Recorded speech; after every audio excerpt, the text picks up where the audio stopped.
ক্যালদা আজকে আমার সাথে কি হলো আপনারাই শুনুন।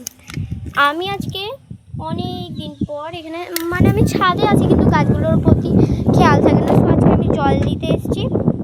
আর কি দেখেছি দেখুন, কি সুন্দর একটা মিষ্টি তো ফুল ফুটেইছে পর্তুলিকা। তার সঙ্গে দেখুন গোলাপ গাছে একটা কুড়ি, এখানে দেখুন 1 2 3 4, ছোট্ট একটা পাঁচটা কুড়ি এসছে, অথচ আমি দেখিনি। আরও একটা দেখায়, দেখুন 1 2 3 4, এখানেও 4টে কুড়ি এসছে। আর আমি তো দেখেইনি গাইস, আমি খেয়ালই করি না আমার গাছগুলোকে। দেখিয়ে দিচ্ছি আজকে দেখুন কত ফুল হয়েছে। আর কি বলবো, আমি তো খেয়ালই করিনি যে আমার গাছে এতগুলো ফুল হয়েছে, আর ফুলও ফুটে গেছে দেখুন।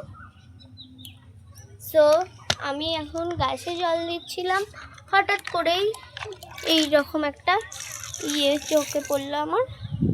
তো আপনাদের সাথেও ভাবলাম শেয়ার করি। তো আজকের মতো এইটুকুনি, বাই বাই।